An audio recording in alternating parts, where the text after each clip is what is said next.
As a matter of fact, today's 2-year anniversary from when I heard on television that there was going to be no school in California, and I told my wife, we're out of here.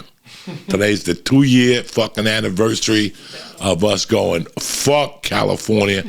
We're going back to New Jersey. It's a beautiful day to be alive.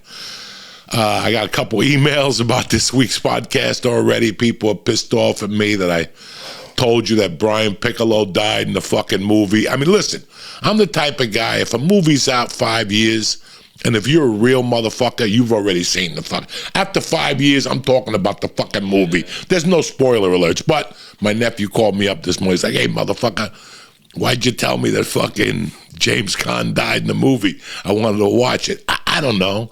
It's 50 fuck. That movie came out 50 fucking years ago. That movie came out when I was in the 3rd grade at Sacred Heart School for Boys. We watched it on a Sunday night. And who the fuck, when was that? 1971, Brian song? ABC Movie of the Week. ABC Movie of the fucking Week. 71, that means it's been out, about 50 fucking years. 80, 90, 2000, 2011, 2000, what the fuck, people? So it doesn't matter. You know, that's one thing that I really fucking miss. Like, I'm an old man, as you could tell. I got white fucking eyebrows. You know, once you got white fucking eyebrows, you're a fucking old man, all right? You know, I could sit there and pick them one by one. You don't have no fucking idea how much that hurts. That's like being a POW in Vietnam. They just pick your fucking eyebrows at my age, especially the white ones. Wait till you get old, cocksuckers. You try to trim your nose hairs, even the fucking Manscaped. Manscaped is tremendous, the fucking nose thing. But I got to tell you something. When you're dealing with white hairs, it's over. Even on my dick, my asshole, when you're trying to shave white hair, like there's times I'm manscaping my dick sack, and I'm like, it's working perfect. All of a sudden I hear like a fucking thing, and it's because I hit a white hair. Like those white hairs are fucking brutal. But anyway, who gives a fuck about white hairs? You know what's crazy? That out of all, like, when you get older, you know, and I tell you people this all the time, I don't want to sound like that guy like back in my day. No, not back in anybody's day.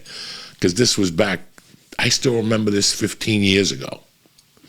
I said something on Monday's podcast, and a couple people hit me, and I felt good that I said those words. You know, people tell me all the time, I just didn't make this up, that they go to the movies and they left, and they don't even know what happened. Like, the movie went by fucking fast, you know? And it felt like that over COVID. Like, it really felt like that. The movies weren't clicking.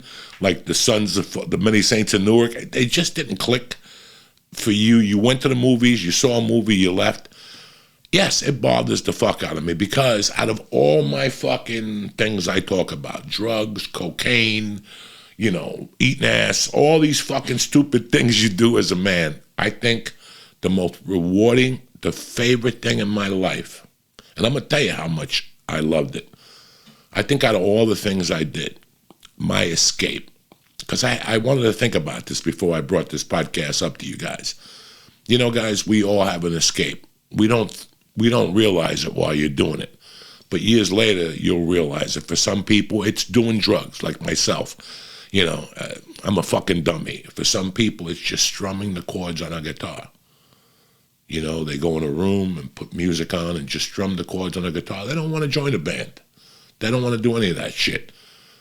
You know, when you go out and drink, let's say you work a 9 to 5 and you work all fucking week and you drink, and after work you guys do happy hours and shit. That's your escape. You know, like a couple cocktails with your friends, your girlfriend meets you. That's your escape from the week. You know, that's it. You're done with work. You don't want to hear about computers. You don't want to hear about fucking dildos that didn't get shipped. You don't want to hear, you know, you just don't want to hear that shit no more. It's time to fucking relax and tune away. And that's great. It's like when we go on vacation with a loved one, or when you go on vacation with your family and you put your feet up at the beach like Snoop Dogg in that fucking Corona commercial. You know, that's relaxation. That's escaping. You know, escaping what, Joey? What are you escaping? Yeah, reality. My brother George, when he went to rehab, he became a fucking, like a fucking therapist. He's not a therapist, but when he first went to rehab and got out in like 93, you know, he was, you know, those people who are clean for like a month and a half, and in that month and a half, they tell everybody how they should run their fucking life, you know? I remember one day I was smoking pot, and he came out, and he's like, hey, man, you got to stop smoking pot. I'm like, why? And he goes, because you're escaping reality. And I'm like, I know. That's what I want to do. I hate my fucking life along like everybody else. I'm broke. I fucking don't have a career.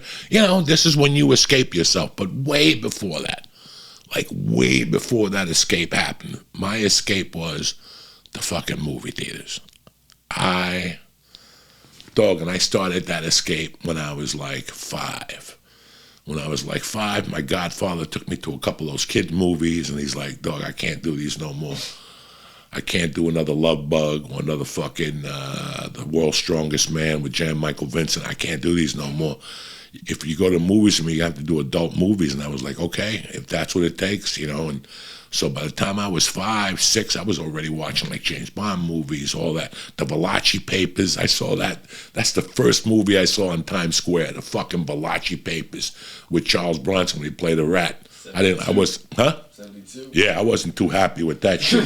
72, yeah. Charles Bronson being a rat didn't fucking sit well with Uncle Joey, but what am I going to do? And I think it was like maybe, like you go to the movies with parents or godparents or, you know, your friends and a family member. Like I love the fucking movies. I love Snoopy.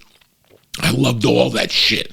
My first girlfriend was a Chinese girl on 88th Street. We were like 6. And her father worked for fucking Schultz, the guy that does Snoopy. Yeah, bro, who the fuck you think you're dealing with? And this girl used to take me and all her other little Chinese girlfriends and little Puerto Rican kids, like 10 of us, would go to the movie theater. When there was nobody in the movie theater, they would make popcorn for us, and we'd watch fucking Charlie Brown on the Upper West Side like fucking doctors as a kid, like 8 fucking years old. We're already doing this shit. So I don't know when the first time I just started. And then when I moved to Jersey, guys, like when I was 11, me and my fucking Goomba started taking buses from Kennedy Boulevard, 38th Street, all the way down to Journal Square. And they had those 1, 2, 3 movie theaters when we were kids. There was one like deep into Journal Square, but there was one right on Kennedy Boulevard. Guys, I saw all the Pink Panthers there. I saw Richard Pryor live on the Sunset Strip there. I saw a fucking Kentucky Fried Movie there. We are from another planet. We will not harm you, all this shit. You know?